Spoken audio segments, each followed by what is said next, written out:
Hello, guys. Welcome to the Latvian Global Podcast. I am Lucy. I'm Eugene. And welcome to day 4, not at the US Open, but at the US Open, at the crib. In Queens. Oh, Lucy. Oh, God. First and foremost, how are you, man? I'm okay. Good. I need one more sleep to just wake up refreshed again. Basically, guys, I did not go outside. I woke up and I told Eugene, I cannot do it. If you want me to be alive and here and good for the rest of the week, I need today off. I felt really bad. Like, I actually wanted to cry. I was very sad. But at the same time, I did reflect and I realized in the 4 years of us going to tournaments, this is literally the first ever time this has happened, which I think is pretty good. Yeah, no, definitely. And even our comments were full of people saying, get some rest. Facts. So I'm glad everyone understands. But yeah, I did. It was me and was it NyQuil, whatever the hell it's called? I think NyQuil. I think it's NyQuil? Yeah, NyQuil, yeah. Anyways, it was me and that for that today. And I was sleeping, waking up. I didn't do anything but sleep, hydrate, hydrate. You were definitely missed both. I miss having you like by my side. You sent me a message as soon as it got to the ground. It was just, man, this is not the same. It just didn't feel right, man. Literally every single person that I bumped into, where's Lucy? Where's Lucy? So, like, yeah, you're really the face of Black Skin Global. I'm just the background guy. Like, let's just be real. But no, it was like you said, you needed the rest, and I'm glad you're feeling better. Yeah. But just know you were definitely missed. I'll be back tomorrow, guys. I will be back tomorrow. But yeah, we were debating before we started, like, where to start. I think there's only one place to really start. Because I know a lot of people, when they see this, they're like, yeah, skip. We don't care about you being sick. Skip. Taylor Townsend, thank you. Let's just get into that. Let's get into it. Unfortunately, guys, I wasn't actually able to watch the match because I was actually watching Francis Tiafoe versus Martin Damm. Yeah, because that went into 4, which we did not expect. Yeah. And we did expect the matches to clash. Yeah, but not to that extent. Yeah, and obviously too, we weren't. Well, we didn't know that you weren't going to be on site today. Exactly. So if you were on site, obviously one of us would have been either match. Yeah, 100%. But yeah, as it turned out, I basically stayed to watch the majority of Francis's match. I did go and see. Well, I tried to go and see Taylor Townsend versus Jelena Ostapenko, but it was rammed. Literally standing room only. And I did tweet that or post it on our socials to show. But as we've always said... Wait, sorry, is your mic on? Okay, sorry. So, sorry. As we've always said, like, Taylor just draws a crowd, like, no matter what court she's playing on. And no matter what country as well, by the way. I don't want people to be thinking just because it's the US, Taylor fills in the courts there. Like, even during Wimbledon, every single match of hers, it was packed.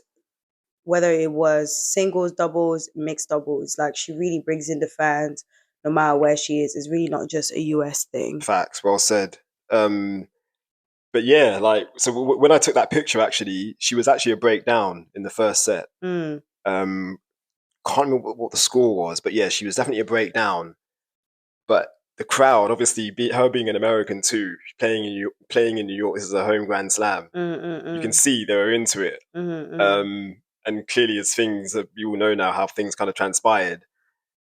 But I was keeping an eye on the score, and I was like, "Damn, okay, she's won the first set 7-5." I was like, "Cool." Yeah. And then the second set, like, she just flew. Yeah. So I'm not too surprised. Like I said, obviously, I conked out. So. I fell asleep. I just woke up and I was like, "Oh shoot, she won!" But as I said during her first match, it was this match. The way she was playing her first match, I knew she was going to beat Ostapenko. Really? Oh yeah. She was playing really, because you did watch her first. Usually, I don't think you understand. Like, she was playing so well. Like, she was playing a lot of power, great shot selections. She was moving well, and then obviously you add the fact that she's great at doubles as well. Like, I think because of her confidence and also the love from her being there as well, it really just pushed her. And obviously it's the US Open, like, and she said it during her press that she wants to become a great singles player. So I knew it was going to be a battle, but I had no doubts with Taylor winning that match. Like, honestly, none at all. Ostapenko, and like I said, Ostapenko in the meantime, her singles career has not been, like, she's been doing better in doubles and singles the past like season and a half. So I wasn't too surprised of that result. I wish I watched the match. I'll probably watch the highlights later. But yeah, a massive shout out to her. Massive well done. Obviously, I think I woke up literally 20 minutes after the match ended. Okay. And I'm just seeing the phone like buzzing. I'm just like, wait, what? What is going on? And I watched the video. They're going back and forth. And Ostapenko was all over Taylor's face. Fingers was all over the face.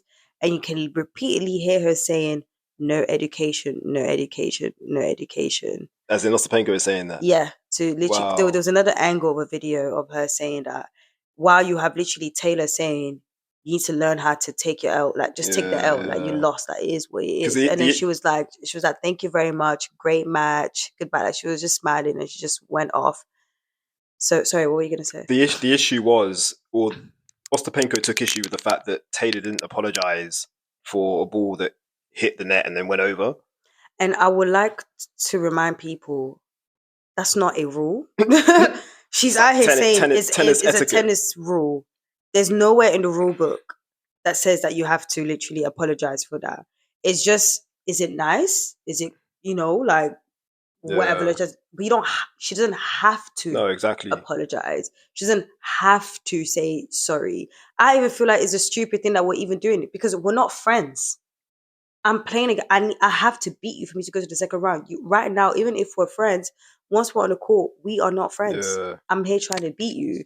So for her to make, even if she felt that way, even if she felt like, Taylor did not apologize, even if she felt that way, it does not need for you to result into saying that she has no class, Insults. No education, and bringing some microaggression into this. It's literally, and I'm pretty sure in her entire career, this is not the first time where she's been put in a position where she's had someone that's not apologized. And I'm pretty sure I'm pretty sure she's never said to a white person, you have no class, you have no education. Like, in all honesty, like the way Ostapenko acted, and just because of what Taylor did, there's no... It doesn't correlate. It doesn't correlate. Like, it makes absolutely zero sense. It makes absolutely none. So that's why I find it funny that now she's back on her IG saying, no, I am not racist. I'm not even gonna entertain that. But I think it's unfortunate, Lucy, and we should say it's very unfortunate, because I do you know what's mad? I love Ostapenko. Yeah, Ostapenko, you were my girl. I was rooting for you, but now let me do that. Stop it. Stop it. Take the necklace link from from the Atlanta movie. Was it the heart or the necklace? There was a necklace. Oh, because I thought it was no, it was a necklace. It was a very thin necklace, and he just snatches it away. That's exactly what I'm doing to Ostapenko right now, because that's bull crap, man. Because the score was 7-5, 6-1, so like a bit of a beatdown, really. But the second set was a beatdown. So, like, yeah, I mean, I guess Ostapenko being the seeded player too, because it's an upset. This is classed as an upset. Townsend is like ranked, I think, 139 in the world right now. So on paper, she should have lost that match, but she didn't. She won. But it's still fair and square as well. Yeah, like exactly. She was the better player. Exactly. Ultimately, but honestly, again, because I saw the match point from the desk.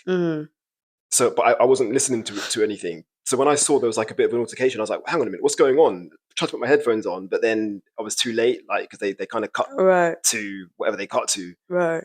But then, yeah, hearing what you said about, I think she did an interview with ESPN. Yeah, at the end, and she explained exactly. Yeah, and she said, says straight. She told me I have no class, crazy, no education, blah blah blah, and about see you in like outside the US. See you outside the US. It's like, bro, people, and the thing is, Ostapenko, she did the typical thing that a lot of white women tend to do, where it's like they'll act mad, and they'll think that you sit that here and be quiet, because a lot of the time when Ostapenko has popped off, the other girls are mad quiet. So I think she was so taken back at Taylor clapping back, rightfully so. 100%. And that's why she ended up doing the whole microaggression with no class, no education. She kept, and the thing is, you could tell she kept saying to try to get under her skin. Yeah, but it because she's repeatedly said no education, no education, no education. And Taylor was looking at her like, bro, take your L, man. Like, it is what it is. Take it. I was so proud of the way Taylor like handled that. No, for real, because if it was me, I would have slapped her. But I'm saying it showed her class, and like the way she spoke about it afterwards in press, because that was literally, so it's funny. Initially, she was scheduled for room 2, which is a smaller room. And what did I tell you? I've been saying it for time. I hate that this incident had to happen for her to finally have room 1. Yeah. Taylor, this is the thing. They need to stop playing with the black players, man. The same way they've been treating Monfils, we're putting him in a small court 5, and it was ramped up from 3 p.m. till after. And in the interview room, he was taken all over the space. They put him in a small interview room. The same way with Taylor, they put her in the small courts. I mean, the good thing is people get to see her. So I get that. Yeah. But even in an interview, they packed and they were there for 20 minutes. Crazy.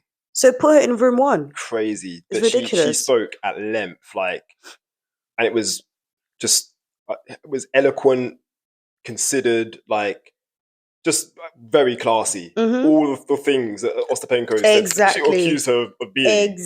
Or not being even. And I was like, yeah, good on you, Taylor, man. Like, exactly. Just showing her class. Like, exactly. it was just great to see. Yeah. And I also think Ostapenko's IG right now. Crazy. Thoughts and no prayers. Because I don't know who asked you to be saying that. I don't know who asked you to be saying that. And I think she underestimated how much, like, it's not just a thing of like, yeah, she's home. Bro, the people love Taylor. You played with the wrong one. And one thing about black women, we root for our people, especially the US black woman. Do you remember when Kamala announced that she was running for president? They raised 1 million, boom, in 30 minutes. Just a group of random black women together. Can you imagine? That just shows to you how they don't play, man. They really do not play. Our comments made me laugh as well on IG. Like, there was one saying, "Oh, when are we putting up, cousins?" Straight to business. People are ready to ride. When are we putting up? Like, let's stop with this chit chat. When are we putting up? Where are we going to Latvia? Wherever she's from. But no, it was extremely, extremely disappointed from Ostapenko. Even if you feel like I am not a racist, just know that is a word. Those 2 words that you said to her, you've never said it to your white opponents before. You've never probably even said it to anyone who's not actually white. So, yeah, when we are telling you what you did there is wrong because of the language that you use. Do you know? And it's just so crazy. Look at this, and it shows to you why it's important to have that US Open theme of celebrating our feet, because we're celebrating. I was just going to say it was HBCU day. HBCU day, and this is what we're dealing with. Of all days, you couldn't wait an extra day to be racist. Like, I don't understand. Like, but it just shows to you the importance of how much we still need to celebrate us, and the importance of even just having us, 100%, even our platform. Do you get what I mean? Because it's like, you guys are proving or you're literally making a point right there. The people are wondering why Black Spin Global exists. Well, there you are. There you have it. The issue, I took issue with a lot of what Ostapenko said. Of course, the whole uneducated, no class thing, that's low. But Lucy, I also don't like see you basically when you're not in the US, or when we're not in the US. Like, that's threatening. Like, yeah, that's a very good point. Like, because imagine if Taylor said that to her and it was the other way around. What does she mean by that? Yeah. So I don't, and I hope that gets looked into, because to me that's imagine if Taylor actually said that. That's actually true. This is what I'm saying to you. Like, to me, that's a threat. Like, you're basically threatening her. Like, what? And we all know tennis is played mostly in Europe, and we all know Europe.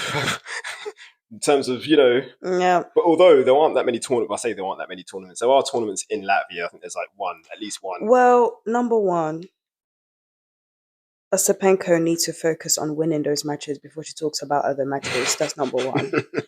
Number two, she needs to also keep in mind that it's not because Taylor is at home that she felt confident, and because she's making it seem like Taylor only had all of this win because it was in America. No, this season she's been killing it. She's been grinding. She's been doing really well. whether it's singles and doubles. The girl was even injured for a minute. We didn't see her for a minute. She was even emotional about it, and she came back and she's still killing it. So she needs to focus on herself, focus on how to communicate to opponents, and most importantly, as Taylor said, learn how to take your L's. Crazy. You know, you're out here talking about no class, no education, but look how you took your L. Yeah. Because of a simple sorry that she is literally like, no, she doesn't have to actually like say it. All I'm saying is, unless she cuss you out like crazy, there was no need to be doing all of that, be all up in her face. Because I know for a fact, if Taylor did half of even what Ostapenko did, it would have been World War III. It would have been a fine. The Empire would have calmed down his chair and trying to push her away, make it seem like she's the aggressor. Like, we know how it's going to be. But extremely disappointed Ostapenko. I was a fan of yours. Tough, yeah. It's not a good look. I'm sorry, man. Done. I don't even care if Lil Wayne tweets about you. I think of Lil Wayne, you know, shit. I wonder what he makes of this. You know, Wayne sometimes has made some questionable things. So I'm not even gonna hit. Wayne has made some questionable comments before. Yeah. Before we get into Taylor's press, the head-to-head now, she now leads the head-to-head, so it's now 2-1 to Taylor. So she did beat her in Toronto, which was their most recent meeting last year. That was a straight sets win. And Taylor also, she kind of misspoke when she said, she's beating her. Yeah, people try and bring it back up. You guys knew she was heated in the moment. Come on, man. At that moment, Taylor had to calm down because, you know, what she like she said, she's from Shy to Atlanta. She had to bring the tennis Taylor, not Chi-Town Taylor. Because Chi-Town Taylor would have been a whole different ballgame. I think what she meant by that is the fact that, she now leads the head-to-head. It's 2-1. So, Ostapenko, do better. Do you get me? But yeah, back to the press. Like I said, it was pretty busy. First question was literally about... Well, no, to be fair, the first question was about Althea Gibson. How important representation is. Yes. But she did come in and she was like, oh, I know you guys are going to love this. You guys live for this, all right? And obviously she gave a great answer on that, being a black woman in tennis. And actually, sorry, speaking of press, the reason why there was no Ostapenko press because she had no one requested her. So with the way the way it works, you have to request before the match, you can't request after the match ends. So which is mad. It just shows to you that no one cares about homegirl. Stop it.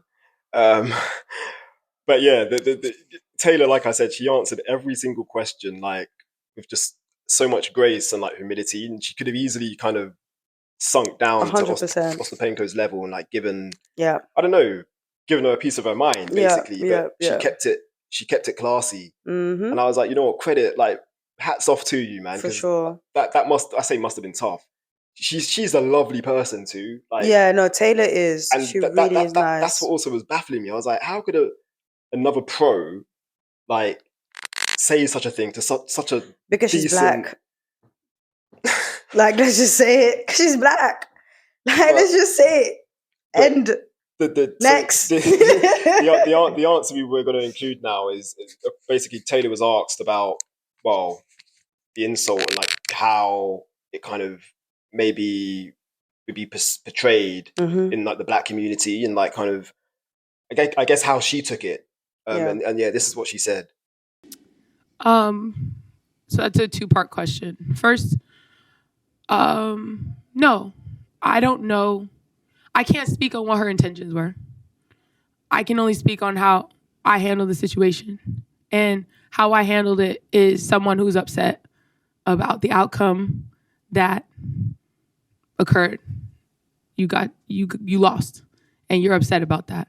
Saying I have no education and no class, I don't really take that personally because I know that it's so far from the truth and so far from anything. And again, if I allow what other people have to say about me affect me in that way, then they win. So ultimately, no, I stood up for myself and I kept in my mind in that moment how I wanted to portray myself and how I wanted to show up. And if my son were to see this interaction, how would he view it? And I think he would be proud of the way that I handled the situation. I'm very strong. I'm very proud as a Black woman being out here representing myself and representing us and our culture. And I make sure that I do everything that I can to be the best representation possible every time that I step on the court and even off the court. So I can't speak on how she felt about it. That's something that you're going to have to ask her. I didn't take it in that way. But also, that has been a stigma in our community of, being non-educated and all the things when it's the furthest thing from the truth. And the thing that I'm the most proud of is that I let my racket talk. Because ultimately, I'm the one here sitting in front of you guys, moving on to the next round, getting the next check, moving on, being able to still be here and speak to you guys. And that's what's the most important. She's packed up and she's gone.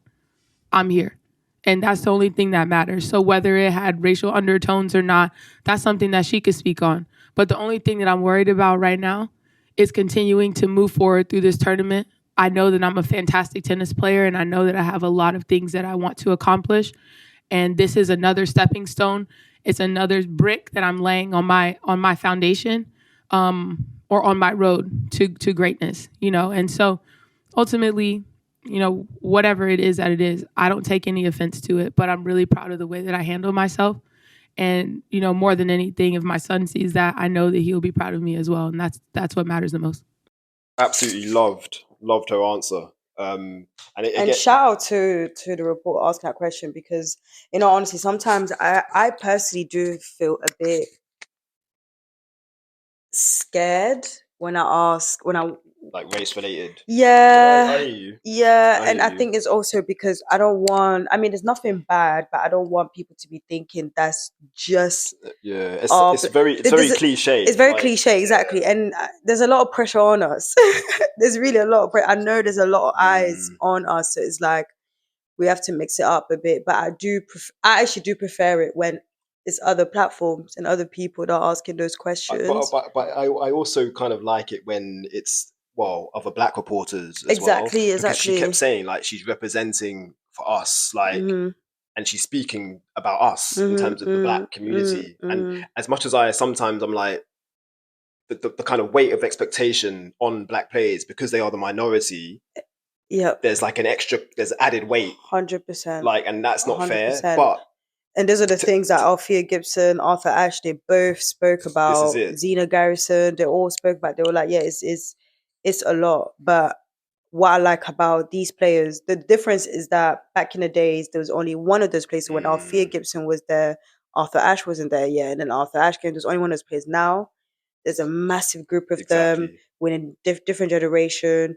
They're all confident and they have a lot more support and love from like the people as well, because people are now understanding and seeing, okay, yeah, it's not easy having to do all of that. And it's a moment like this, I really wish people like Althea Gibson and Arthur Ashe were here to actually see this, because they couldn't afford to do this. Tiafoe literally said that in his press today. He was like, yeah, like, it's a shame they're not here to see it, but he's like, he knows they're like watching, like, proud. I was like, that was touching. 100%. But yeah, no, just massive shout out to Taylor Townsend, man, because she is a class act. She is. And Ostapenko, don't worry. If there's another tournament in Europe, I will get that EasyJet flight and I'm going to go to wherever day you guys are playing against each other, and I will pull up and I'm going to shout and scream and Ostrava. And I won't do it through media, so I can really be a fan. I'll use my own money and I'll be there in person, It's going to be on site. Oh, and God. That's it. Shout out Taylor. Who will be facing Mira Andreeva next? Mira Andreeva next, man, the 5th seed. Yes, that's going to be a big one. It's going to be very interesting. Because Mira doesn't know how to handle the crowd. Ooh. And you would think that's going to be on either grandstand. Oh, that's Louis, or even Ash, I think it's going to be Louis. But yeah, I'm going to say Louis. I think it's going to be Louis. Although I think she played on grandstand today. But who did she play against? Mira. Anastasia Potapova, exactly, yeah. Yeah, it's going to be Louis. So 5th seed in American. And especially after what happened. Yeah. A lot of eyes on that match. Yeah, Louis. We'll catch you guys at Louis. Ostapenko, maybe next time you'll be able to go to Louis. Yeah. I did go to Mira's press, actually, to literally ask her about her next opponent. And yeah, this is what Mira said. We've played once before, I think it was in Madrid, first round. was a very tricky, tough match. I think I won 7-5 in the third or something like that. So yeah, that match was tough, and she's a great player. She has a great touch. She's playing great in doubles. She's been she had an award for becoming number doubles one player in doubles. So yeah, she's been playing great, and I think the match is going to be super interesting. And yeah, I'm looking forward to that match. So that was Mira Andreeva talking about the matchup with Taylor. They played each other last year, I think it was, and Mira won in 3 sets. So basically, yeah, it was a tussle, and she's basically saying, yeah, she's ready for another fight in the third round of the US Open, which is going to be, like we said, on one of the big courts. Yeah, and for sure. I cannot wait for that matchup. Yeah. Next match now we should talk about. Or to be fair, you know what, Lucy? Let's kind of go back. So my day actually started with not watching matches. Actually, I was actually at a panel. So today, like we said, it was HBCU Live Day. And yeah, it was a great panel or panel discussion, I should say, organised by the USTA. Sean Holcomb Jones, shout out to Sean, and yeah, the guys at the USTA. But it was a brilliant panel. So they had Monica McNutt, who was moderating, who like our American listeners would know Monica McNutt. Sorry, she's an NBA like journalist / I think she's a former player, to be fair, but she's a commentator / broadcaster on First Take quite a lot, giving it to Stephen A, which I love. So yeah, she was moderating the panel, and on the panel it was Leslie Allen, Boris Kodjoe, Sloane Stephens, and Kamau Murray, and they were literally just talking about Althea Gibson's legacy, and literally black tennis, like in America and just in the game in general. And it was really good to hear like their kind of insights and like thoughts, kind of on the landscape of like black tennis at the moment. Sloane Stephens kept it real, which I loved. Just talking about like how, yeah, like tennis needs to do a better job of kind of putting players, particularly black players, Coco Gauff, Ben Shelton, Francis Tiafoe, like giving them the opportunities in terms of like advertising, putting them in adverts, saying like, of course, it's great to see, you know, the likes of Taylor Fritz and Irina Sabalenka like in ads like across New York, but the people don't know that, man. This is the thing. She said those faces, like how many people know them compared to a Coco Gauff. Honestly or Francis speaking, Tiafoe. It really hit me when that Forbes thing. I wasn't thinking about the money. Because even him, he said it. He's like, bro, really and truly, I should not be on that list because the people that are there are Grand Slam winners and whatnot, blah, blah, blah. Francis Tiafoe being one of the highest paid tennis players, it means it's more of a commercial thing because he's not getting he's getting most of the money from endorsements, not from like, you know, playing and stuff and tournaments. Yeah. So that just shows you, and that's a black male. It's huge. Dude, it's such a big thing. And I know people are probably thinking about, I'm not thinking about the money. I'm just like, wow, like a black man can actually become a face of this sport. Do you get what I mean? So yeah, like that's the difference between us and them. I feel like a lot of the black players today have a lot more personality and they're a lot more open. 100%. You know, I feel like a lot of the other players, like they're great players, but Sinner is number one. Sinner is great, but what can Sinner sell? What can Sinner bring to the sport aside, of course, from his amazing talent? Kamau Murray kind of said something along those lines as well. Like, but he was referring to the Americans. So, and it's no slight to these guys. 100%, 100%. We're just talking about like bringing people in, like, you know, just the casuals as well and everything. You mentioned Tommy Paul and like Taylor Fritz. Like, I think both of them are ranked higher than Francis Tiafoe. Yeah. But in terms of, like we said, personality, marketability, Tiafoe is the guy. Like, 100%. And I mean, there's nothing wrong with that. Tennis needs to kind of acknowledge it. Fam, Taylor Fritz, his girlfriend's even more popular than him. Stop it. Literally, no, I remember last year, the he had ESPN, like, how are you following my girl, but you're not following me? That's what I'm saying. That's crazy. How is your girlfriend more popular than you, boy? But she's great at marketing. This ties back in, though, with the whole theme of this year's Open. Exactly. In terms of Althea Gibson, 75 years. Like, if there was no Althea Gibson, like we said, there's no Arthur Ashe. There's no Venus and Serena, and look where we are now. And it's not just an American thing. Like, as we know, covering as Black's been global. We've got Canadians, Victoria Mboko, Felix Auger-Aliassime, Gabriel Diallo, Frenchman, Artifice, Giovanni Pachi-Pericard. Like, there's so many now, and it's just great to see. And that number's only going to keep increasing this season, and I love it. 100%, 100%. There's a lot of Black kids still coming in, and having more of these Black players being bigger and getting better will inspire more of the younger kids to get into the sport as well. So yeah, shout out to the USTA. I'm so gutted that I was really gutted. Like, I was tempted to go. Everybody was asking, where's Lucy? Where's Lucy? I was like, yeah, she's not pass on a lurgy. Like, that's what I'm saying. If you guys don't believe me, you're happy that I'm her, because I was like, I'm not trying to pass on anything. I did meet a listener as well. I'm so sorry I've forgotten your name, but we meet quite a few listeners. Shout out to the people that we met. Yeah, on pleasure meeting. Yeah. I met 2 today actually. Pleasure meeting both of you.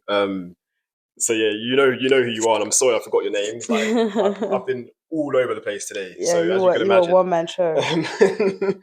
But yeah, the next match we should talk about, Francis Tiafoe, 17th seed. So he did eventually see off Martin Damm, the qualifier, in 4 sets, 6-4, 7-5, 6-7, 7-5.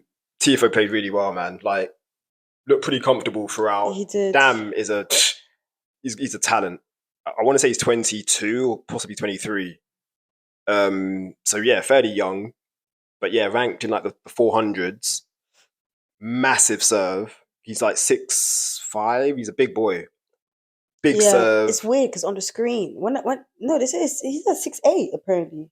To be fair, yeah, I think you're right. Yeah, he's 6'8". He is 6'8". Yeah. And I was looking at his screen, I was like, this guy looks like he's 5'9". Like, really? On the screen, on the TV. Okay. Because even the commentators were even saying, they were like, he does not look tall. Like, literally, like, on the TV. He's a big boy. Yeah, no, on the TV, he does not look that tall at all. I like his swag as well. Like, he's got like a swag to him, which I liked, like, just watching him, the way he like struts around the court. But like I said, massive serve, lefty as well. And I think lefty is always a problem. Like, yeah, because there just aren't that many on tour. But yeah, Francis handled it pretty well. Like, did he have match points in the second set? I don't think he had match point. No, he did have match points in the second set. I can't remember if he did, to be fair. I think he did, because it was a tie break. Second or third? Third, yeah. Because it was a tie break. Yeah. But yeah, credit to Damm. Like, he took that set. And like I said, coming through qualifying too, like, it's been a good run for him. Second round. And now, yeah, Francis obviously got the win. I did actually, because I wasn't aware, or I hadn't heard of Damm before the match.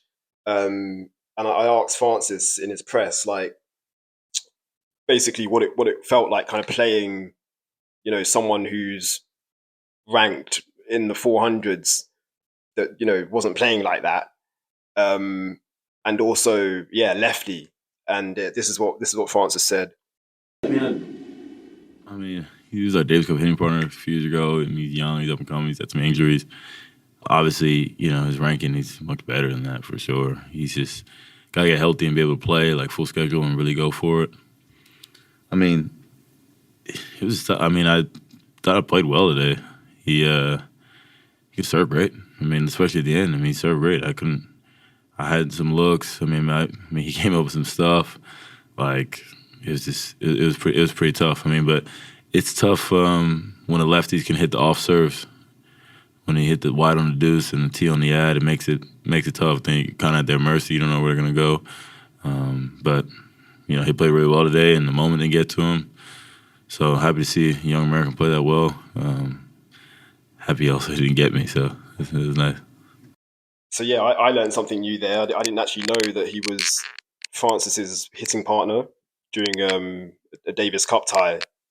So again, he obviously would have had, like, kind of, I guess, insight into Damm's game. Yeah, but to be fair, Francis played, like, really well. Like, that first set, for instance, his first serves were like 91%. Yeah, he's been serving well this season. This tournament. Yeah, his unforced errors really low. I think he had 0 unforced errors the first set. Yeah. The winners were there. Like, he was really comfortable. I think he didn't get broken as well. Yeah, he didn't get broken. Yeah. Like, he was honestly just so solid. The only thing that really bothered me, and nothing to do with Francis, was that I was watching it. Obviously, I'm at home watching the match. We need to watch more matches on mute, man, because some of your commentators are really annoying. Oh, damn. Yeah, who was commentating? I do not remember. I don't, to be fair, a lot of times, that's how much I don't like listening to commentators. Everything on mute. I just find it so interesting how this guy plays a clean match, no unforced errors, as I said, 91% first serves win, not broken, everything, and you still have a commentator mentioning like, oh, he's like his focus and stuff, like, oh yeah, you see, sometimes like he lack focus, so like, and I'm just like, okay, yeah, fair enough. Not the concentration police. God, I thought we were over that, man. But this is what I'm saying. If he's playing bad, then I can understand. But I just find it interesting that even when he's playing his best tennis, they still bring that up. And I would love to ask Francis how he feels about that. But I don't think I will ever ask him at a press, though. I think that's something I will ask him. We need to do that, exactly, when he's on with us. Because it's just like, he's literally washing this guy, and you're still trying to, like, it's like they were trying to find an issue with he was playing such a clean match. But again, the good thing about counting people out is that when they start popping out and they start doing the madness, it's like, oh shit, okay. I also think too, it's always difficult, like when you're playing a big server, because you're not going to get many looks. And like, to Francis's credit, he stuck with it. Yeah. And eventually you kind of knew, or you've expected him to, win, and he did. But I do think it is that we don't understand or give players enough credit sometimes for just being able to hang in there with a big server. Because it's like you've got to be patient, for basically, sure. and like bide your time, kind of. And that's what Francis did. So yeah, like I was happy to see him pull through. I love who he's got next, Lucy. Who's he got next? So it was either going to be Holger Rune, who's the 11th seed. He got knocked out. Or qualifier, Jan-Lennard Struff. Struff? It's Jan-Lennard Struff. Struff is a qualifier? Yes. He came through qualifying this year. What? Yes. I'm just confirming that, guys. Jan-Lennard Struff, the German qualifier. Oh, I didn't. I'm just more surprised that he's just come through qualifying. It's Francis Tiafoe's next opponent. So he upset Holger Rune in 5 sets. So that's going to be a very interesting encounter. That's going to be an interesting match. And I'm grateful that it's not Rune, because that would have been a battle, like a scrap. They played each other. I actually feel like both of either of these opponents are going to be a tough one for Francis. No, I mean, Struff is no slouch. I think either of them. I think even more of Struff than Rune, because Rune has been very up and down this season. Like, he's had his highs and his lows and highs. Like, it's not. I mean, the last time he played was Cincinnati, and obviously Francis withdrew from that match. That's where he retired. Yeah. But I thought, wow, we're already playing seeds, but it's the 3rd round now, so seeds now meet. Which is, for me, it seems so early. It's starting to go too quick. Exactly. It feels too soon. Slow it down. It feels too soon. But the last time they played, as in Struff and Tiafoe, was Stuttgart, which was the final that Tiafoe won in 2023. So that was on grass. Obviously, this is now hard. But yeah, I like the matchup for Francis. I'm not going to lie to you. I'm happy about that. Yeah. So we'll see how that goes, and that will be. I'm gonna say that's gonna be on Louis, but we'll see. We'll see. Next match, so night session now. Paolini. Jazzy Paolini. Breeze through. Jazzy Paolini right now is making headlines with that picture the ghost picture. Oh yeah, with the racket. So sick. Shout out to that photographer, man. Did you Killed see she like no, she's a the real one. match, She's so sweet. nice. No. That picture is so sick. It's actually so sick. I hope Yonex are actually going to pay him. And it's Yonex, right? It is Yonex. Shouts out to Yonex. I hope if they pay him properly and use that as an ad, that would be so sick. But yeah, that was a very sick picture. So Paolini, she took out Eva Jovic, the teenager. I think she's 17, American, 6'3". Very comfortable. Yeah, another comfortable win. Very, very comfortable win for. She's gonna make it second week, and you guys are again gonna be like, "How come?" Stop it.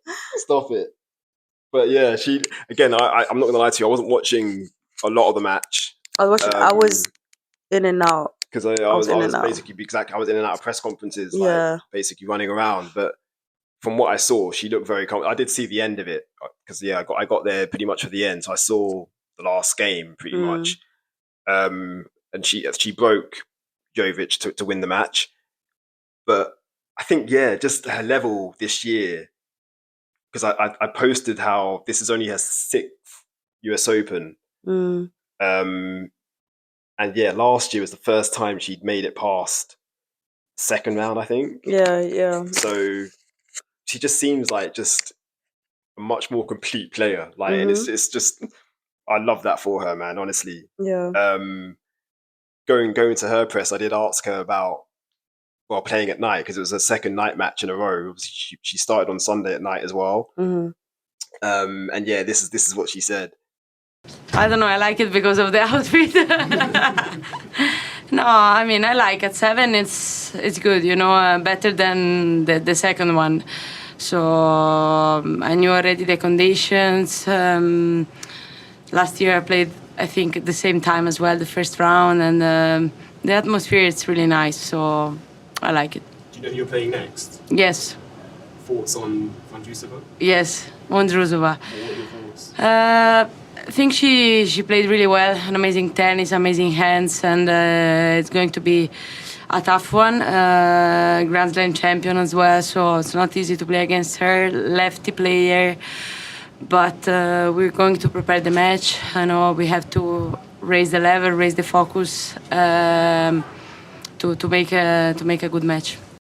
So off the back of that, obviously I did follow up with her next opponent, who she was aware of, is Marketa Vondrousova. And obviously she spoke, respectfully about her, obviously former Wimbledon champion. But she just seems really confident, man. I love that for her. She did confirm the dress is a night dress. It's a night dress, yeah. Which we were kind of speculating, isn't it? Mm-hmm. And she likes playing at night. And also, I think for me, Lucy, too, I think night session matches are for players that are going to sell tickets. Jasmine Paolini is now, she falls into that category. People want to watch Jasmine Paolini. For sure. And I love that for her. At Grand Slams, it's big. Yeah. It's very, very big. Yeah. So, looking forward to that next matchup with Marketa Vondrousova, who actually upset, I think it was McCartney Kessler, who was a seed. Okay. 32nd seed. So, obviously, Vondrousova is a Grand Slam champ. So that's not going to be easy, but look forward to seeing how that one goes. And then, literally, after Paolini, Ben Shelton, 6th seed, he followed on Louis Armstrong, took out Pablo Carreño Busta in straight sets, 6-4, 6-2, 6-4. Again, looks so comfortable. I think the more I watch Ben Shelton, the more I'm like, this guy, the real deal, man. It was he broke first, literally at the beginning of every set. He was looking so good. His court coverage. My guy was hitting the ball there, and Ben literally hit every single one, and he would hit an incredible winner at the end. It's absolutely insane. He's so locked in. He's playing so well. He's just such a great watch. He's that's the thing. He's actually a very good player. So when people out here talking about, he's arrogant, he's this. You know what? If Ben Shelton's arrogant today, why not? Kind of justified. It's justified. Why not? Why actually not? If I'm covering the court like that and I'm serving like that, you know what? Too. I will be extremely arrogant because what the hell can you tell me? I've been here for 2-3 years and I'm already whipping all of you guys' asses. Some of you have been here for 20 years, including his opponent, respectfully, of course, because his opponent was actually been in and out of injuries and stuff. He's had a tough time. Yeah, he's had a tough time. But I'm just saying in general, not just with him, just in general, it's like, you guys have been here for 10 years, you can't even do half of the things that I've done. So yeah, if he wants to be arrogant, which he's not, he can. But he's not. He's well raised. A lot of class and educated. Oh my word. I love that. That should be the title of this podcast. Class and educated. Classy and educated. Oh gosh. But no, yeah, Shelton, man, just a talent. Super, super talent. I think what I love more, well, watching him recently anyway, or this season, the way he's just winning matches he should be winning, just with ease. And that's kind of happened, I'd say towards the middle of the year. Yeah. Obviously Toronto is an incredible run. Yeah. But he's carried that on now at the US Open. And like you said, just so focused and locked in. So his next opponent is going to be Adrian Manarino, the Frenchman, a fellow lefty. I did want to ask actually how... Sorry, I'm just going to cut you off. Do you know Shelton's on his way to... Oh no, sorry. Why does it say that? I'm getting a message now saying that Shelton's on his way to press, but he actually did do press. Yeah, Maybe there's a typo. Sorry, excuse me. That's crazy. I know. Your phone's tweaking. Yeah. It's also tired. But yeah, what was I saying? I forgot what I was saying now. Sorry, that you were saying his next opponent is... That's it. Adrian Manarino, Frenchman, fellow lefty. Oh, he's got this. They actually played in Australia last year, and Manarino beat him. But the last time they played was Toronto this year. We all know what happened. Yeah. So is that an omen? me and omens. We'll see. But I asked because, like I said, Ben Shelton, the way he kind of manages matches, I feel like it's been very impressive. And I asked him about that in press, and this is what he said. Yeah, I think creating a lot more chances to break, just with the way that I'm returning and how comfortable I am deeper in rallies. It makes it easier. I don't have to be perfect with the high-end, ultra-aggressive tennis, which at the end of the day, later in the tournament, is what I'll need more of. But I feel like my base level has improved, and my, lockdown mode has gotten a lot better, and I'm able to go there when I need to, and that's where a lot of my breaks do come from. So I think not having to play flashy tennis all the time has kind of helped me. Maybe it's made it a little bit more boring for the crowd, but got me off the court quicker and more efficiently, for sure. Yeah, so to kind of go back to the whole, arrogance thing, he knows he's improving, basically. I guess, month after month, as you should, as a pro. Yeah. And yeah, I like how he said how his base level is, it's pretty high, which is the truth, because he's 6th seed here, top 6 player in the world. You would expect that. So yeah, confidence is high, and quite rightly so. Exactly. And yeah, I like the matchup with Manarino. Yeah. So I'm going to say more of the same, or more of what we saw in Toronto, just followed on. And yeah, Lucy, that literally wraps up today's play, or day 4's play anyway. Yeah. Day 5, we've got a bit of a bumper day on day 5. Yeah. I'm glad we're not going to be on the grounds super early. So our first match is actually second on Louis Armstrong, which is match of the day, I'd say. Match of the day for sure. Yeah, Naomi Osaka, 23rd seed. For sure. Against Hailey Baptiste. Yes. I think that's going to be an absolute classic. You need to give... Who do you think is going to win the match?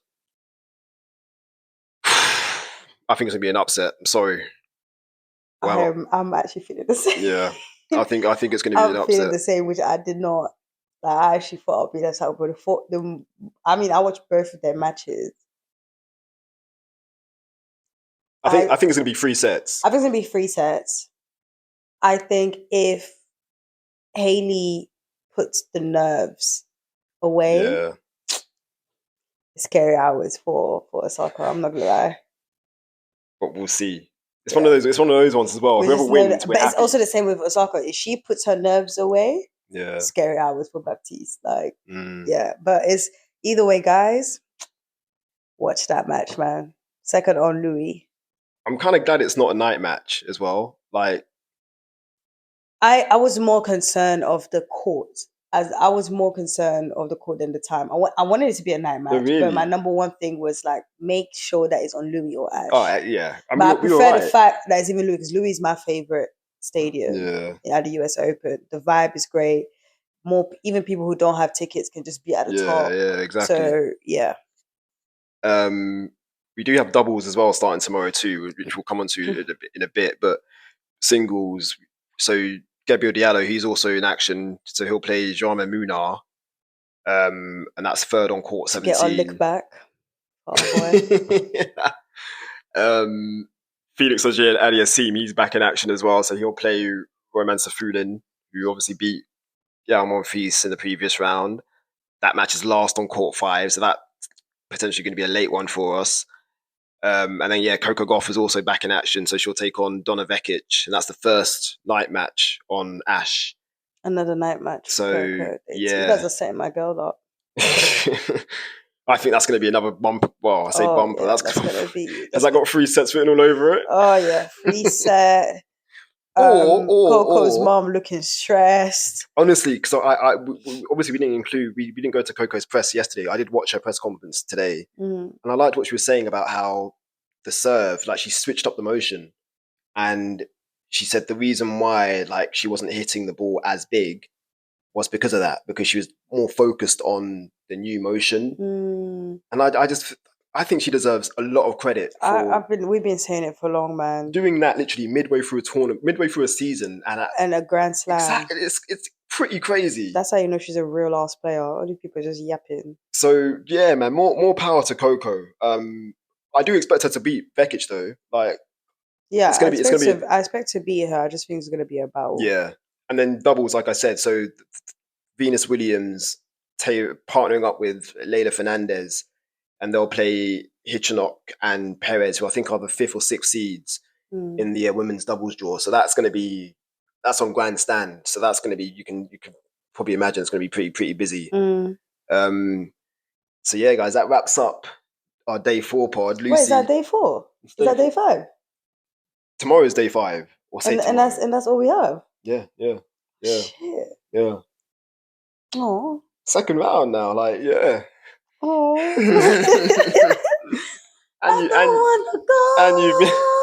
don't want to go.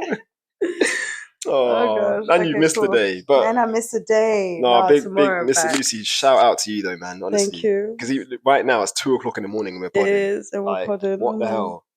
I'm going to take my chamomile tea and back to sleep, and we'll get this pod out. So yeah, thank you guys for tuning in. Thank you, Eugene, for holding it down the gang. Don't think you can come and tell me as well. I'm taking a day off, you know. I'm owed a day in lieu.